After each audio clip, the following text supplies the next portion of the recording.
Good afternoon everyone. जल्दी से सभी स्टूडेंट्स लाइव आ जाएंगे और बताएंगे ऑडियो वीडियो क्लियर है क्या। फिर हम आज अपना नरेशन स्टार्ट करते हैं भाई। सभी स्टूडेंट्स फटाफट से लाइव आ जाएंगे। आज थोड़ा लेट भी हो गई है क्लास। पहली क्लास को छोड़ने में थोड़ा सा टाइम लग गया, जिसकी वजह से ये थोड़ा लेट हो गई है। जल्दी से बताइए भाई, ऑडियो वीडियो क्लियर है क्या, फिर हम क्लास स्टार्ट करते हैं अपनी आज।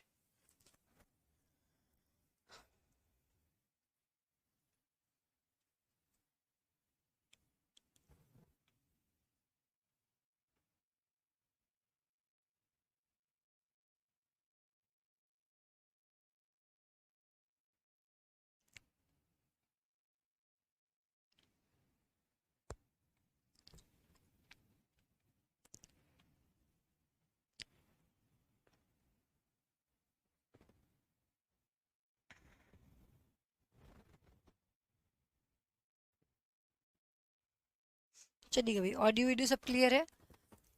चलिए क्लास स्टार्ट करते हैं, आज थोड़ा लेट भी हो गया है। जल्दी से शुरू करते हैं, ठीक है। तो यहाँ पे आज हम स्टार्ट कर रहे हैं अपना नरेशन। क्लियर है। वोकैबलरी के जो आपके 40 तक जाने हैं सेशंस, ठीक है, वो मैं करवा दूंगी।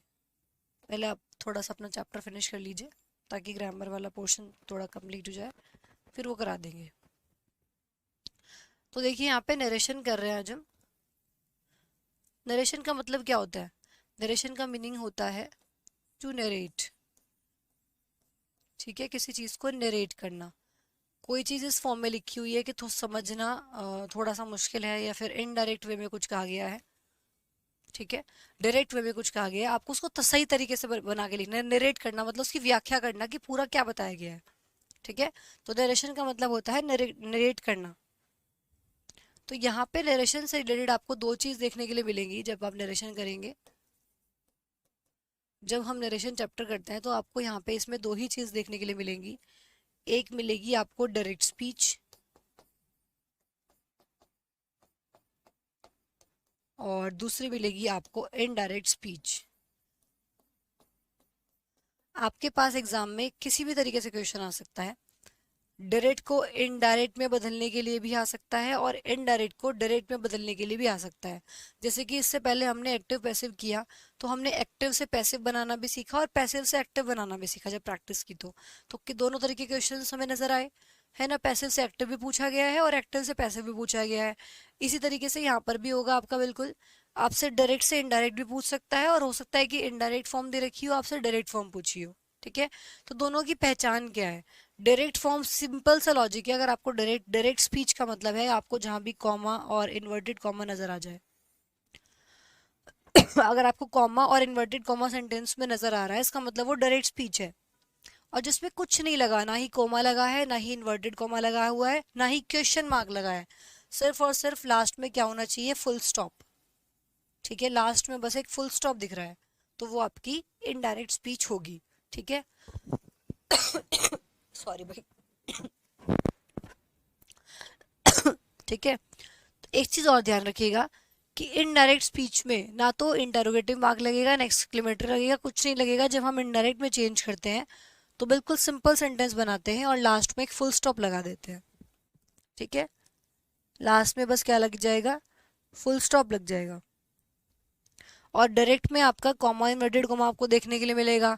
क्वेश्चन वाला सेंटेंस है तो क्वेश्चन मार्क भी लगा हो सकता है, लेकिन यहाँ पे जब आप उसको बदलेंगे तब क्वेश्चन मार्क नहीं लगाएंगे। फॉर एग्जाम्पल, आपको यहाँ पे क्वेश्चन मार्क लगा मिलता है, तो लेकिन जब आप उसको चेंज करेंगे इनडायरेक्ट में, तो आपको वो क्वेश्चन मार्क लास्ट में नहीं लगाना है और उसको सिंपल सेंटेंस बनाना है, ठीक है।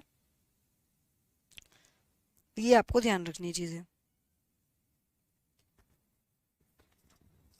चलिए, मैं एक आपको लिख के दिखाती हूँ कि क्या होती है डायरेक्ट स्पीच, ठीक है। अभी हम चेंज करने की बात नहीं कर रही हूँ, मैं जस्ट आपको लिख के दिखा रही हूँ, ठीक है। लिख लो, पहले इसको लिख लिया आपने। चलो, अब मैंने लिखा फॉर एग्जाम्पल कुछ भी, मैंने बोला ही सेड टू मी। अभी मैं चेंज करने की बात नहीं कर रही हूँ, ठीक है। He said to me, comma, फिर इन्वर्टेड कॉमा के अंदर मैंने लिखा आई विल गो देयर। उसने मुझसे कहा कि मैं वहां जाऊंगा, ठीक है। He said to me I will go there. देखिए, डायरेक्ट और इनडायरेक्ट का मतलब क्या होता है? डायरेक्ट का मतलब है कि किसी ने आपको वो बात डायरेक्ट कही, दो लोगों के बीच की कॉन्वर्सेशन। डायरेक्ट मतलब डायरेक्ट बात हुई। तो दो लोगों के बीच की कॉन्वर्सेशन कि भाई उसने मुझसे कहा कि मैं वहां जाऊंगा। तो दो लोगों के बीच की बात है ये जो बात है ये दो लोगों के बीच की है कि उसने मुझसे कहा कि मैं वहां जाऊंगा। ठीक है, हमारे आप और मैं बात कर रहे हैं तो ये डायरेक्ट स्पीच है। अब इनडायरेक्ट क्या होगी कि मैंने यही बात, आपने मुझे कुछ कहा, फॉर एग्जांपल आपने कहा कि मैम आप बहुत अच्छा पढ़ाते हो। ठीक है, तो ये डायरेक्ट स्पीच हो गई। अब मैंने यही बात किसी तीसरे बंदे को बता दी। ठीक है कि भाई यार वो स्टूडेंट ना ऐसा बोल रहा था कि मैं बहुत अच्छा पढ़ाता हूँ। तो अब कितने लोगों की इन्वॉल्वमेंट हो गई? तीन लोगों की इन्वॉल्वमेंट हो गई। ठीक है, तो अब बात डायरेक्ट ना होके इनडायरेक्ट हो गई है। मैंने तीसरे बंदे को वो बात बताई है कि तुम ऐसा कह रहे थे। ठीक है, तो यही होती है इनडायरेक्ट स्पीच। डायरेक्ट में ये बात डायरेक्ट कही जा रही है, ही सेड टू मी, उसने मुझसे कहा आई विल गो देयर, मैं वहां जाऊंगा। लेकिन जब मैं यही बात किसी तीसरे बंदे को बताऊंगी तो मैं क्या बोलूंगी? उसने मुझसे कहा था कि वह वहां जाएगा। ठीक है, अगर मैं उसको तीसरे बंदे को ये बोल दूंगी कि उसने मुझसे कहा था कि मैं वहां जाऊंगा, तो मैं तो फिर वो अपने लिए हो जाएगा कि मैं वहां, ऐसा लगेगा कि मैं जाने की बात कर रही हूँ। ठीक है, तो मैं नहीं। अब मैं तीसरे बंदे को जब बोलूंगी तो मैं बोलूंगी यार वो मुझसे ये कह रहा था कि वो वहां जाएगा। समझ रहे हो? ऐसे ही तो बोलते हैं हम। जैसे हम किसी की तीसरे बंदे से किसी की बात कर रहे हैं तो हम ऐसे ही तो कहते हैं यार वो ये बोल रहा था कि वो तो वहां जाएगा, गया तो है नहीं। वो तो वहां जाएगा मतलब उस तीसरे बंदे को बता रहे हो तो अब थर्ड पर्सन का आप यूज कर रहे हो। तो ये है डायरेक्ट स्पीच। जब मैं इसको चेंज करूंगी, ठीक है, तो मैं इस आई को ही में बदल दूंगी। वो हम बात नहीं कर रहे अभी, चेंज नहीं करके लिखूंगी मैं इसको भी। मैं एक जस्ट बात बता रही हूँ आपको कि क्या होती है इनडायरेक्ट स्पीच। ठीक है, अभी तो हमें ये जानना है इस सेंटेंस की मदद से कि हमारी रिपोर्टिंग स्पीच क्या होती है, रिपोर्टिंग वर्ब क्या होती है, रिपोर्टेड स्पीच क्या होती है। इन सब चीज़ों के बारे में हमें इस वाले सेंटेंस की मदद से जानना है। तो जो भी पार्ट आपका इन्वर्टेड कोमा से बाहर होता है, the part of the sentence which remain outside inverted comma कौन सा है? ये आपका इन्वर्टेड कॉमा हो गया। तो जो भी पार्ट इस इन्वर्टेड कॉमा से बाहर लिखा हुआ है उसको बोलते हैं हम रिपोर्टिंग स्पीच। ठीक है, क्या बोलते हैं? Reporting speech. तो आप हेडिंग डाल लीजिएगा एक बार। ये मैं इसीलिए लिखवा रही हूँ, ये आपके एग्जाम में नहीं आएगी रिपोर्टिंग स्पीच की स्पेलिंग, लेकिन मैं ये इसलिए लिखवा रही हूँ क्योंकि मैं आप सेंटेंस में बार बार आगे पूरे चैप्टर में यूज करूंगी reporting speech, reported speech, reporting verb. तो आप कंफ्यूज ना हो जाए, आपको पता होना चाहिए कि मैं क्या बोल रही हूँ। कि मैं रिपोर्टिंग स्पीच बोल रही हूँ तो मैं किसको कह रही हूँ। मैंने बोला कि भाई रिपोर्टेड स्पीच चेंज नहीं होगी तो मैं किसको कह रही हूँ। तो आपको टर्म्स का पता होना चाहिए। ठीक है, तो रिपोर्टिंग स्पीच क्या होती है? जो कुछ भी इन्वर्टेड कॉमा से बाहर लिखा होता है। तो मैं कहूंगी that part of sentence, sentence का वो part which remain outside the inverted comma,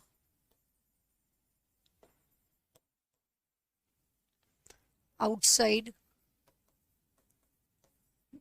the inverted comma. तो जो इन्वर्टेड कॉमा से बाहर लिखा हुआ है इज कॉल्ड रिपोर्टिंग स्पीच, उसको हम रिपोर्टिंग स्पीच कहते हैं। Is called reporting speech. तो उसको हम क्या बोलते हैं? रिपोर्टिंग स्पीच बोलते हैं। तो इस सेंटेंस के हिसाब से आपकी रिपोर्टिंग स्पीच क्या हो जाएगी? इस सेंटेंस के हिसाब से आपकी रिपोर्टिंग स्पीच हो जाएगी ये। ठीक है भाई, ये आपकी क्या हो जाएगी? Reporting speech.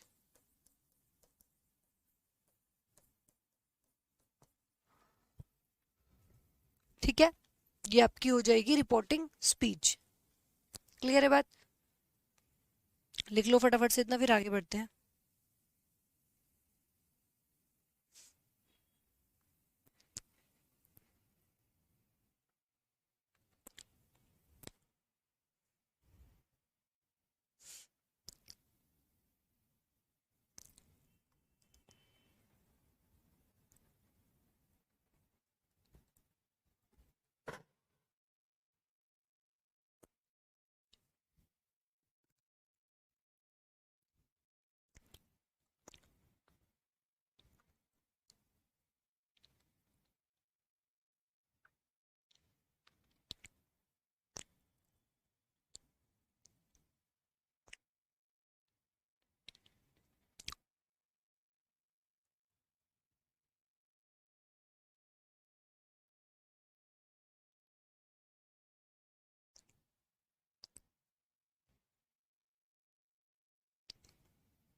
हो गया।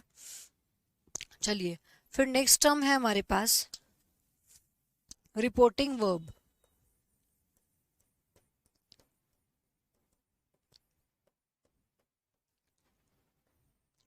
रिपोर्टिंग वर्ब क्या होती है? द वर्ब, वो verb which is used in, जिसको यूज किया गया है, which is used in reporting speech. Reporting speech के अंदर जो वर्ब यूज की गई है उसको हम रिपोर्टिंग वर्ब कहते हैं, इज कॉल्ड रिपोर्टिंग वर्ब। तो रिपोर्टिंग स्पीच के अंदर देखो, जैसे कि मतलब यहाँ पे ये आपकी रिपोर्टिंग स्पीच हो गई, ठीक है। इसके अंदर आपने जो वर्ब यूज की है ये आपकी रिपोर्टिंग स्पीच हो गई, और इसके अंदर आप कौन सी वर्ब यूज कर रहे हो? ये सेड। तो ये आपकी क्या है? यहाँ पे रिपोर्टिंग वर्ब है। तो रिपोर्टिंग स्पीच के अंदर यूज होने वाली जो वर्ब होती है उसको हम रिपोर्टिंग वर्ब कहते हैं। रिपोर्टिंग स्पीच के अंदर जो वर्ब हम यूज कर रहे हैं that is reporting verb. Clear है ना बात? तो ये आप लोगों की the verb which is used in reporting speech is called reporting verb, ठीक है। फिर आपके पास तीसरी टर्म आती है रिपोर्टेड स्पीच। तीसरी टर्म हमारे पास यहाँ पे देखने के लिए मिलती है, बस इन तीन ही चीजों का आपको ध्यान रखना है। रिपोर्टेड स्पीच, ठीक है। रिपोर्टेड स्पीच क्या होती है? The part of sentence that part of sentence which remains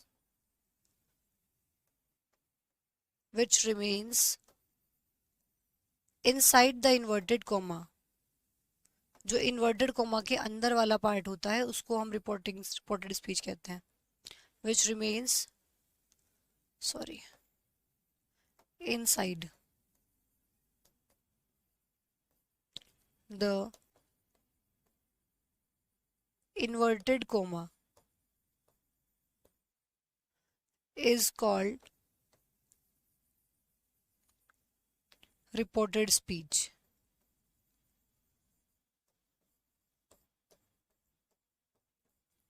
तो जो पार्ट इन्वर्टेड कोमा के अंदर रहता है उसको हम क्या बोलते हैं?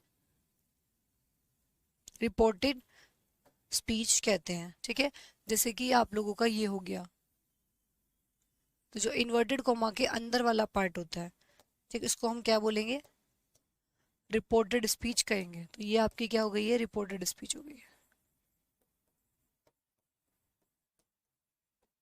ठीक है। तो रिपोर्टिंग इन्वर्टेड कोमा के बाहर वाली जो स्पीच होती है उसको हम रिपोर्टिंग स्पीच कहते हैं। इन्वर्टेड कोमा के अंदर वाली जो स्पीच होती है उसको हम रिपोर्टेड स्पीच कहते हैं, ठीक है।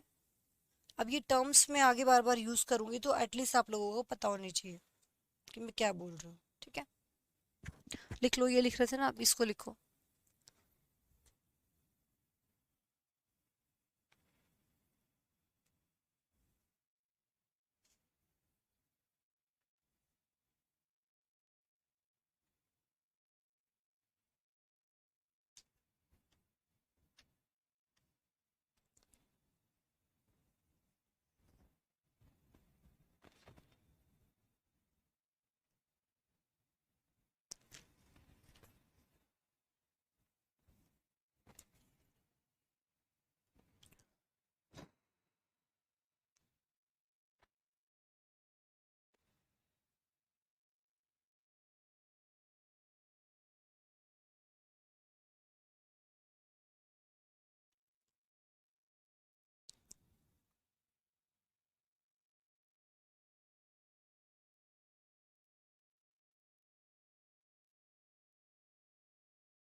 चलिए, अब हम पहले यहाँ पे बात करते हैं टाइप्स ऑफ सेंटेंस की, कि भाई कितने टाइप्स के सेंटेंस होते हैं आपके।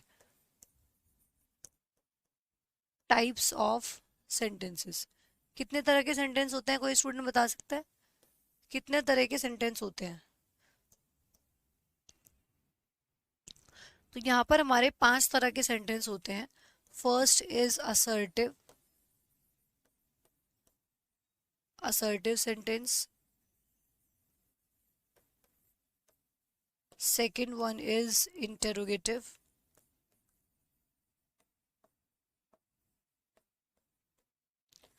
interrogative sentences. Third one is imperative.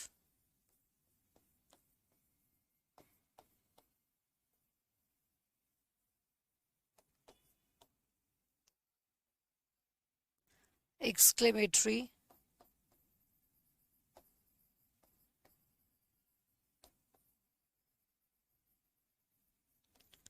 और आप लोगों के ऑप्टेटिव।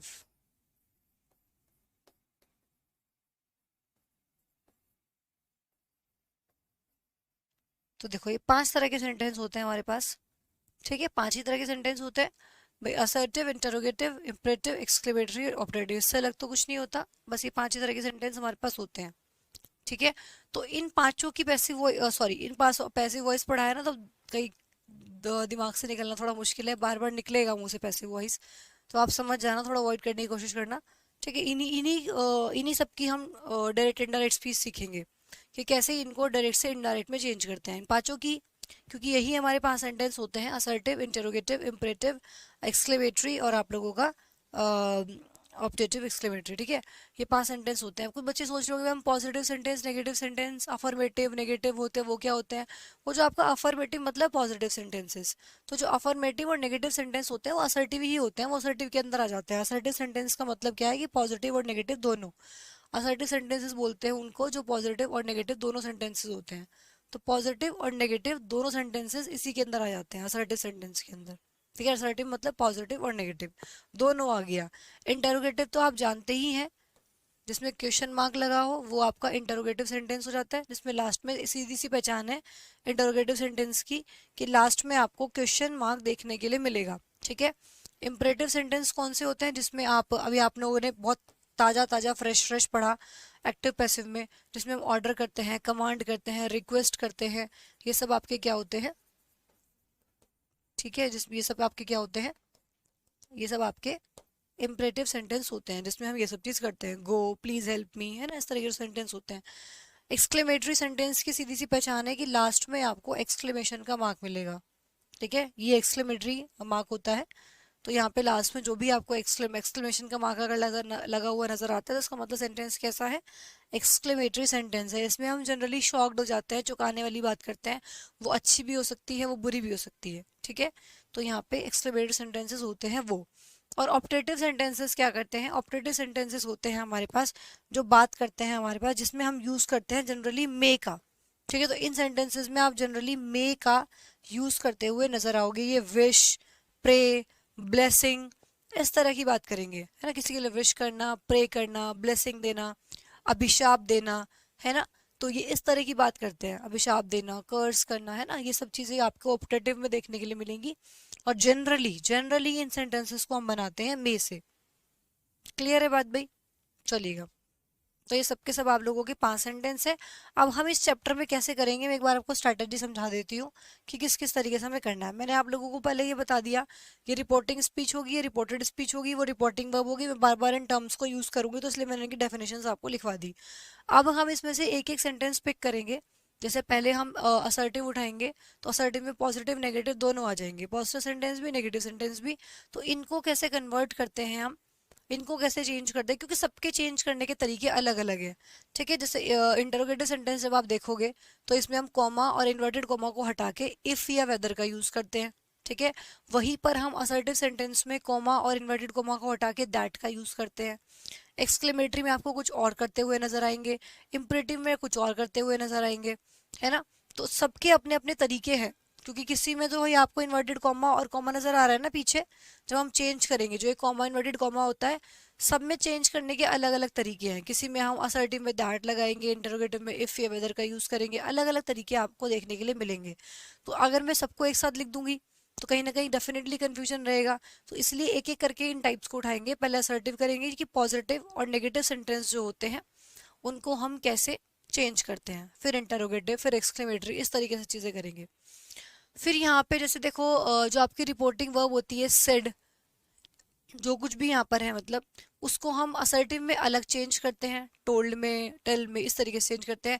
जब हम वहीं पे हम इंटरोगेटिव में बात करेंगे तो हम इसको टोल्ड ना बना के आस्क्ड में, क्वेश्चन में, इंटरोगेटेड, इन वर्ड का यूज करते हैं।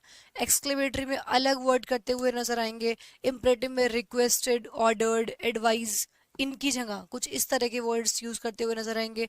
तो सबके बदलने के तरीके अलग अलग हैं कि किसको किस तरीके से बदलना है। कहाँ पे सेट टू को टोल्ड में चेंज करना है, कहाँ पे सेट टू को क्वेश्चन में चेंज करना है, इंटरोगेटेड में चेंज करना है, रिक्वेस्टेड में चेंज करना है, कि एडवाइज्ड में चेंज करना है। तो अलग अलग सेंटेंसेस के हिसाब से हैं। तो इसमें मैं सबसे पहले जो शुरू करूंगी दैट इज असर्टिव। तो आप हेडिंग डालिएगा असर्टिव सेंटेंसेस। तो पहले हम सीखेंगे कि असर्टिव सेंटेंस को कैसे बदलते हैं। ठीक है, असर्टिव सेंटेंस अगर आपके पास आता है तो उसको चेंज कैसे करना है। ठीक है, तो यहाँ पे आप हेडिंग डालिएगा असर्टिव सेंटेंसेस। पहला हम पढ़ रहे हैं क्या, असर्टिव सेंटेंसेस को चेंज करना, हेडिंग डालिएगा। ठीक है, अब हम इसमें एक एक चीज करके पढ़ेंगे कि जब भी हमारे पास असर्टिव सेंटेंस आएगा तो हम किस तरीके से चीजों को बदलेंगे। तो इसके अंदर जो रूल नंबर 1 आपका आता है चेंज करने के लिए, इसमें आप क्या करते हैं, कॉमा और इन्वर्टेड कॉमा की जगह दैट का यूज करते हैं। तो मैं यहाँ पे लिखूंगी रिमूव कॉमा और इन्वर्टेड कॉमा। कॉमा और इन्वर्टेड कॉमा की जगह मतलब ये होगा कि जब आप डायरेक्ट से इनडायरेक्ट बदलेंगे तो कॉमा और इन्वर्टेड कॉमा इनडायरेक्ट स्पीच में नहीं लगाना है। शुरू में बताया था ना कि कुछ नहीं लगाना, बस फुल स्टॉप लगेगा। ठीक है, तो कॉमा और इन्वर्टेड कॉमा को हटाना है और उसकी जगह दैट यूज करना है। तो रिमूव कॉमा और inverted comma and use conjunction that, and use conjunction that, और उसकी जगह पे आप दैट कंजंक्शन का यूज करेंगे। ठीक है, कॉमा और इन्वर्टेड कॉमा को हटाएंगे और उसकी जगह दैट कंजंक्शन लगाएंगे। ठीक है, असर्टिव के केस में क्लियर है भाई बात।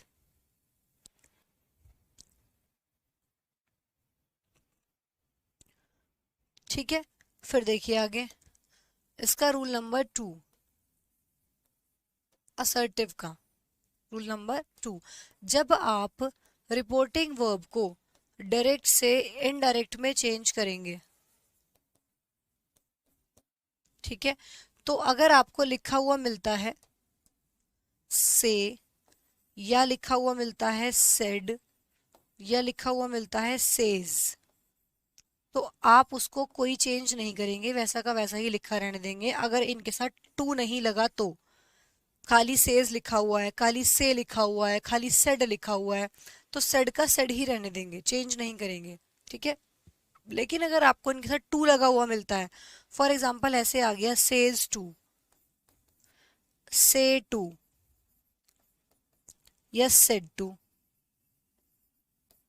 ऐसे लिखा हुआ मिल गया, तो सेज टू को आप चेंज करेंगे टेल्स में, प्रेजेंट को प्रेजेंट में ही, से टू को चेंज करेंगे टेल में, और सेड टू को चेंज करेंगे टोल्ड में, पास्ट को पास्ट में ही। ठीक है, तो इस तरीके से इनको बदल दिया जाएगा। और अगर इनके साथ टू नहीं लगा, अगर खाली ये ऐसे लिखे हुए आते हैं तो फिर आप एज इट इज लिख देंगे, से का से ही आ जाएगा, सेड का सेड आ जाएगा, कोई चेंजेस नहीं होंगे उसमें। ठीक है, लिख लीजिए।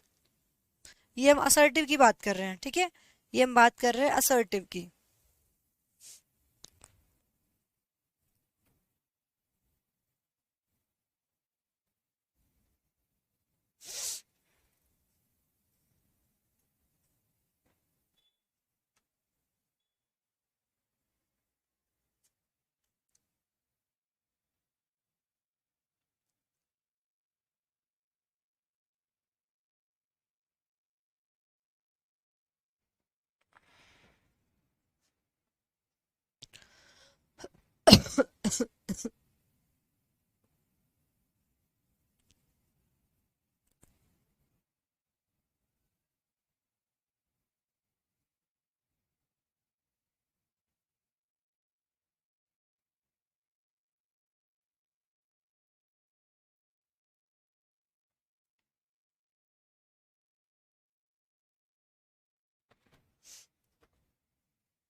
हो गया। चलिए रूल नंबर 3,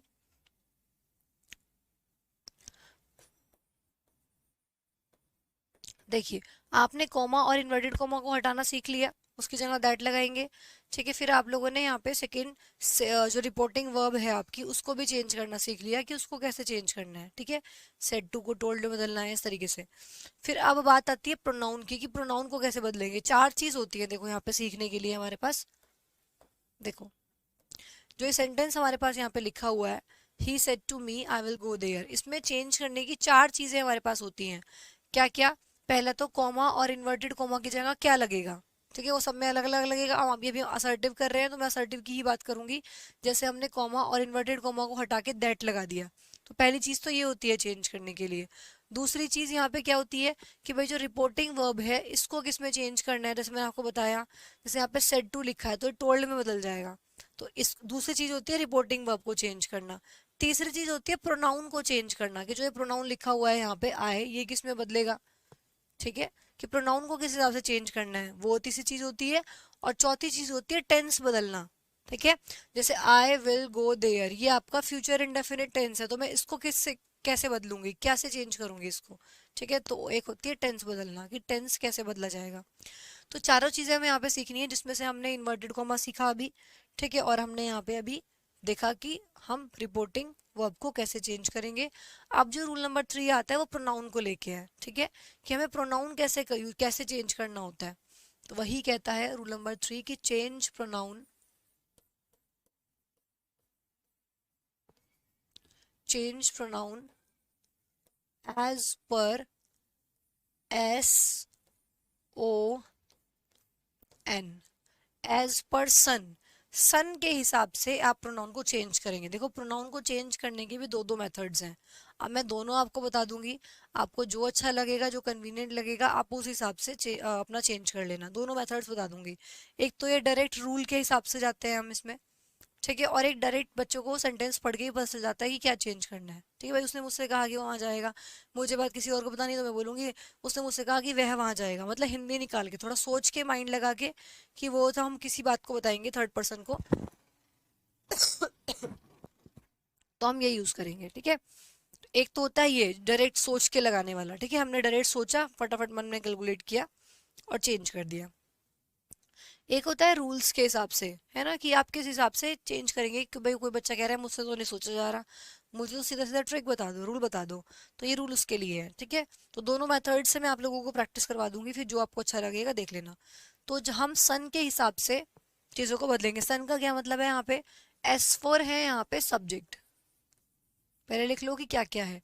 O4 है, यहाँ पे O का मतलब है यहाँ पे ऑब्जेक्ट, और N का मतलब है यहाँ पे नो चेंज। ठीक है, N का मतलब है यहाँ पे नो चेंज, और इनके नीचे मैं लिख दूंगी 1 2 3। अब ये 1 2 3 क्या है पहले ये देख लेते हैं, मैं पूरा समझाऊंगी। अब बस अब आप ना नोट करने पे फोकस मत कीजिए, छोड़ दीजिए नोटबुक वगैरह, अगर समझना है तो बाद में कॉपी कर लेना, कॉपी करने का टाइम दिया जाएगा।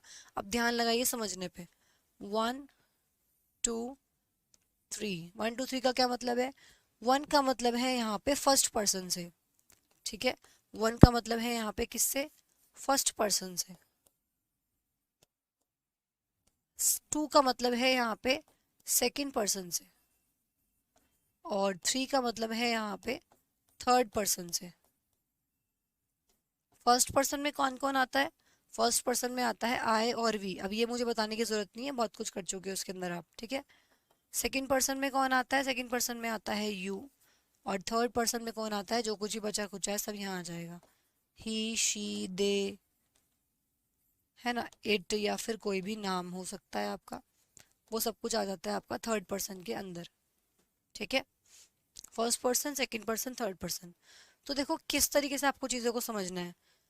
जो फर्स्ट पर्सन होगा उसको आप सब्जेक्ट के हिसाब से बदलेंगे। जो सेकंड पर्सन होगा, अगर यू आया फॉर एग्जांपल, तो उसको आप ऑब्जेक्ट के हिसाब से बदलेंगे। और अगर थर्ड पर्सन होगा तो उसमें कोई भी चेंज नहीं करना है, थर्ड पर्सन को ऐसे ही लिखा रहने देंगे। मतलब अगर आपकी इन्वर्टेड कॉमा के जो अंदर वाली स्पीच होती है उसको क्या बोलते हैं, रिपोर्टेड स्पीच बोलते हैं। ठीक है, अब मैं रिपोर्टेड स्पीच ही यूज करूंगी। ठीक है, मतलब अगर रिपोर्टेड स्पीच के अंदर आपको ही शी दे इट ये सब लिखा मिले, तो वैसा का वैसे ही आपको लिख देना है, ही का ही लिख दोगे, शी का शी ही लिख दोगे, दे का दे ही लिख दोगे, और अगर कोई नाम है तो नाम का नाम ही लिख दोगे। ठीक है, उसको चेंज नहीं करना है।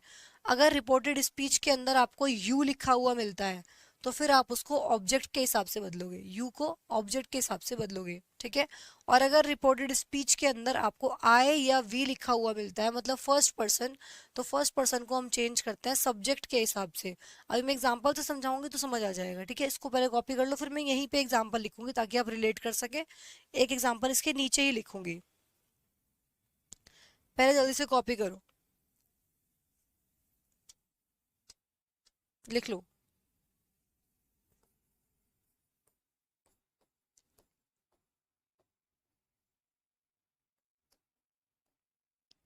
ही सेज टू मी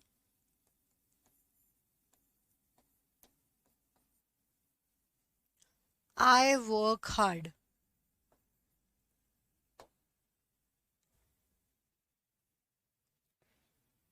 इसकी पैसिव वॉइस बनानी है, ये बना के देखेंगे, प्रैक्टिस करेंगे इसकी।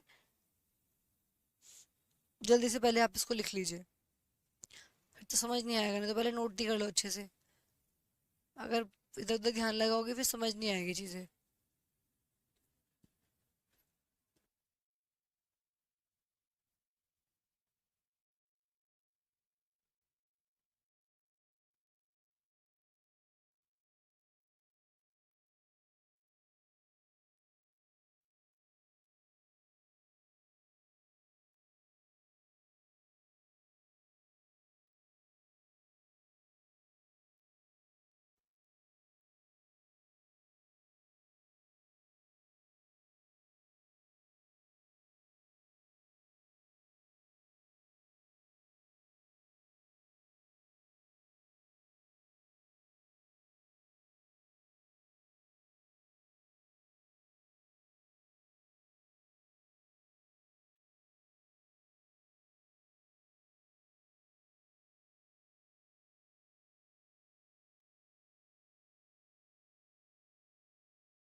लिख लिया आपने?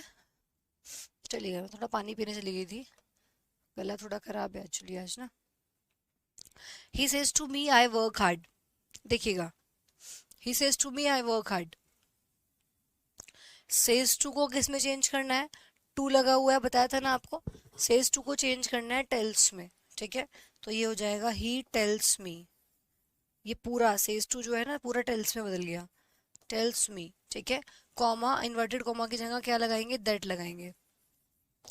अभी मैं यहाँ पे टेंस चेंज करने की बात नहीं कर रही हूँ। ठीक है, टेंस चेंज नहीं करना है, मैंने जानबूझ के इसीलिए सेंटेंस ऐसा लिखा है जिसमें टेंस चेंज वैसे भी नहीं होगा। क्योंकि जब भी आपकी रिपोर्टिंग वर्ब, ये वाली वर्ब जब भी आपकी प्रेजेंट में या फ्यूचर में होती है, जब भी आपकी ये वर्ब प्रेजेंट में या फ्यूचर में होती है, तो हम आगे टेंस चेंज नहीं करते। ये मैं पढ़ाऊंगी आगे आपके। ठीक है, ये हम कभी कभी भी आगे फिर टेंस चेंज नहीं होगा, मतलब अगर प्रेजेंट इंडेफिनिट तो प्रेजेंट इंडेफिनिट ही रहेगा। अगर ये वाली वर्ब हमारी पास्ट में होती है, फिर सिर्फ तभी आपका आगे वाला टेंस चेंज होता है, वरना चेंज टेंस को बदलना ही नहीं है। तो मैंने जानबूझ के प्रेजेंट लिखा है क्योंकि अभी मैं टेंस चेंज करना नहीं सिखाया मैंने, अभी हम सिर्फ प्रोनाउन बदलना सीख रहे हैं। ठीक है, तो ही टेल्स मी दैट, आई क्या है यहाँ पे? First person. ठीक है, आई देखो किस में आता है? फर्स्ट पर्सन में आता है। और फर्स्ट पर्सन को हमें किसके हिसाब से बदलना है? सब्जेक्ट के हिसाब से बदलना है। तो देखो सब्जेक्ट क्या है यहाँ पे? ही है। तो आई को मैं, फर्स्ट पर्सन को ही के हिसाब से चेंज करूंगी, तो यहाँ पे ही है तो ही का यहाँ पे ही आ जाएगा। ठीक है भाई, यस, फिर से समझ लो, फर्स्ट पर्सन को सब्जेक्ट के हिसाब से बदलते हैं। तो फर्स्ट आई क्या है? फर्स्ट पर्सन है, फर्स्ट पर्सन को सब्जेक्ट के हिसाब से बदलना है, इसलिए ही यहाँ पे आ गया। ठीक है, तो ही, आई के साथ मैं वर्क लगा रही थी, लेकिन अब मैं टेंस चेंज नहीं कर रही हूँ, बस एस या ई एस लगा रही हूँ। अब मैं ही के हिसाब से यहाँ पे वर्क्स कर दूंगी, ये मत सोचना टेंस चेंज किया है, टेंस कहाँ चेंज किया है, सिंगुलर प्लूरल तो देखना ही पड़ेगा ना भाई, आई के साथ वर्क आता है, ही के साथ वर्क्स आ जाएगा, और ये ही वर्क्स हार्ड, इस तरीके से सेंटेंस बन जाएगा। तो फर्स्ट पर्सन को मैंने सब्जेक्ट के हिसाब से बदला, तो यहाँ पे ही आ गया, he tells me that he works hard. अब ये तो हो गया रूल से, कि जो मैंने आपको इस तरीके से बताया इससे हो गया। आप इसको डायरेक्ट भी कर सकते हैं सोच के कि भाई उसने मुझसे कहा कि आई वर्क हार्ड, मैं हार्ड वर्क करता हूँ, मुझे यही बात किसी तीसरे बंदे को बतानी है, तो मैं कैसे बोलूंगी कि उसने मुझसे कहा था कि वह हार्ड वर्क करता है। ठीक है भाई, कहने वाला बंदा कौन है, ये है ना, तो जो कह रहा है बात को वही तो आपका आगे सब्जेक्ट बनेगा। भाई उसने कहा था, ही सेड टू मी, उसने मुझसे कहा था कि आई वर्क हार्ड, आई हार्ड वर्क कौन करता है, यही तो कर रहा है हार्ड वर्क, तो ये अपनी बात कर रहा है। तो जब ये अपनी बात कर रहा है और मैं यही बात किसी तीसरे बंदे को बताऊंगी, तो मैं यही तो बोलूंगी यार उसने मुझसे कहा था कि वो हार्ड वर्क करता है, वो करता है हार्ड वर्क, तो इसलिए यहाँ पे ही वर्क्स हार्ड आ जाएगा। क्लियर है भाई, इस तरीके से चेंज हो जाएगा ये। चलो अभी मैं अगर इसी सेंटेंस को ऐसे कर दूं, अभी मैं टेंस चेंज नहीं करूंगी अभी, ठीक है, टेंस चेंज करने की बात नहीं कर रहे हैं अभी हम। ही सेज टू मी, अब मैंने यहाँ पे आई की जगह यू कर दिया, you work hard, he says to me you work hard, मैंने ऐसे कर दिया। अब मैंने बोला इसको कन्वर्ट करो, कैसे करोगे, तो देखो सेज टू को हम चेंज कर देंगे टेल्स में, तो ही टेल्स मी, कॉमा और इन्वर्टेड कॉमा की जगह लग जाएगा दैट, तो ही टेल्स मी दैट। ठीक है, यू यहाँ पे क्या है आपका सेकंड पर्सन है। अब पीछे आ जाओ वापस एक बार, सेकंड पर्सन को किसके हिसाब से चेंज करते हैं, ऑब्जेक्ट के हिसाब से चेंज करते हैं। तो सेकंड पर्सन को आप ऑब्जेक्ट के हिसाब से चेंज करोगे, ऑब्जेक्ट क्या है यहाँ पे, मी क्या है आपका ऑब्जेक्ट है, ठीक है, तो मी क्या है ऑब्जेक्ट, ऑब्जेक्ट के हिसाब से बदलोगे। मी की सब्जेक्ट फॉर्म क्या होती है आई, अब ये मत करना यहाँ पे मी ही लिख दिया, ठीक है भाई, सब्जेक्ट तो देना पड़ेगा ना, सब्जेक्ट वर्ब ऑब्जेक्ट, तभी तो सेंटेंस बनेगा। तो इसी की सब्जेक्ट फॉर्म आपको यहाँ पे लिखनी है, मी नहीं लिखना है, ठीक है। तो यू को हम ऑब्जेक्ट के हिसाब से चेंज करेंगे, लेकिन ये नहीं कि ऑब्जेक्ट ही लिख देंगे, तो ऑब्जेक्ट के हिसाब से मतलब मी का आई हो जाएगा यहाँ पे अब की बार। तो he tells me that I work hard, ठीक है, he tells me that I work hard. अब देखो ये तो आप गए रूल के हिसाब से कि सेकंड पर्सन को हम ऑब्जेक्ट के हिसाब से चेंज करते हैं, सन लगाना है आपको, एस ओ एन सन, तो देखो सेकंड पर्सन को ऑब्जेक्ट के हिसाब से बदलेंगे, ऑफ और ऑब्जेक्ट है यहाँ पे, क्लियर है। लेकिन मैं अगर यही बात वैसे देखूं, रूल से ना जाके नॉर्मल वे में देखूं कि भाई उसने मुझसे कहा कि यू वर्क हार्ड, कि तुम वर्क हार्ड करते हो, मतलब वो मुझे कह रहा है ना, भाई उसने मुझसे कहा कि तुम मेहनत करते हो, उसका मतलब तुम कौन है यहाँ पे, मैं ही तो हूँ, ठीक है। मैं ये बात किसी थर्ड पर्सन को बता रही हूँ, तो मैं क्या बोलूंगी, यार उसने मुझसे, वो मुझसे कहता है कि मैं बहुत मेहनत करता हूँ, अब तो अपना नाम लेगा वो, अभी थोड़ी ये थोड़ी कहेगा कि यार वो मुझसे कहता है कि तुम बहुत मेहनत करते हो, तो वो सामने वाला तो सोचेगा अच्छा मेरी तारीफ हो रही है, समझ रहे हो बात को। अगर मैं उसको ये कहती हूँ कि भाई ही सेज टू वी, वो मुझसे कहता है कि तुम बहुत मेहनत करते हो, तो सामने वाला तो खुश, वो तो सोचेगा कि मेरी बात हो रही है, जबकि बात उसकी नहीं है, आप कहना ये चाह रहे हो कि वो मुझसे कहता है कि मैं मेहनत करता हूँ, अपनी बात कर रहे हो आप, तो आपको बताते वक्त, तीसरे को बताते वक्त अपना नाम लेना पड़ेगा, ठीक है, मतलब अपने बारे में बोलना पड़ेगा, आए बोलना पड़ेगा, तभी आपको तभी पता लग पाएगा कि मेरी मेहनत करने की बात हो रही है। वरना अगर यू वर्क हार्ड बोलोगे ना तीसरे बंदे को बताते वक्त, तो वह सोचेगा कि तुम, मतलब उसकी बल्ले बल्ले हो जाएगी, वो सोचेगा मेरी तारीफ हो रही है, ठीक है। तो इसीलिए चेंज करना है, नरेशन इसी को बोलते हैं, इसी को आपने नरेट करके बताया, ठीक है, तो ये चीज हो गई। अब मैं यहीं पर अगर, पहले मैंने एक फर्स्ट पर्सन का एग्जांपल लिया, फिर मैंने सेकंड पर्सन का एग्जांपल लिया, अब मैंने थर्ड पर्सन का एग्जांपल लेना है, तो अगर मैं इसी को मैं ऐसे लिख दूंगी, ही सेज टू अस, वह हमें कहता है, ही सेज टू अस, मैंने मी की जगह यहाँ पे अस कर दिया इस बार, ठीक है। She works hard, she works hard. अब देखो वो कह रहा है कि वह हमें कहता है कि वह बहुत मेहनत करती है, कोई लड़की है जिसके बारे में बात हो रही है कि वह बहुत मेहनत करती है। अब मुझे यही बात किसी तीसरे बंदे को बताना, तो मैं क्या बोलूंगी, यार वो हमें ये कहता है कि वह बहुत मेहनत करती है, तब भी आप यही बोलोगे, ठीक है, डायरेक्ट बात कर रहे हो, तब भी आप शी लगा रहे हो, किसी और को बता रहे हो कि भाई वो मुझे, हमें सबको कहता है कि यार वो बहुत मेहनत करती है, तो वो तो लड़की तो वहीं की वहीं है, ठीक है, तो तब भी शी लगा रहे थे, अब भी शी लगाओगे। तो थर्ड पर्सन मतलब कहने का अगर आया तो वो चेंज नहीं होगा। अब आप रूल के हिसाब से देखिए यहाँ पे कि अगर थर्ड पर्सन है, ही शी दे में से कुछ भी है, तो नो चेंज, ठीक है ना। 1 2 3, तो थर्ड पर्सन चेंज नहीं करते हैं। तो यहाँ पे जैसे हमने आई को ही में चेंज कर दिया, ठीक है, यू को आई में चेंज कर दिया, इसी तरीके से यहाँ पे शी में कोई चेंज नहीं आएगा, शी का शी ही लिखा जाएगा। बस ये तो बदलेगा ही, सेज बदल जाएगा, सेज टू बदल जाएगा टेल्स में, अस का अस हो जाएगा, कॉमा इन्वर्टेड कॉमा की जगह आ जाएगा दैट, ठीक है। और ये शी वर्क्स हार्ड जैसा लिखा था वैसा का वैसा ही आ जाएगा। अभी मैं टेंस चेंज करने की बात नहीं कर रही हूँ, अभी हम सिर्फ प्रोनाउन चेंज करना सीख रहे हैं, ठीक है। बताओ, इतनी बात अगर सभी को क्लियर है ना, तो गिव मी थम्स अप, एक मेरे को थम्स अप दो, तब मुझे समझ आएगा कि आपको समझ आ गया है। फिर मैं आगे बढ़ती हूँ थोड़ा सा। बताओ भाई, अगर इतना सबको क्लियर है तो आप जल्दी से मुझे थम्स अप दीजिएगा।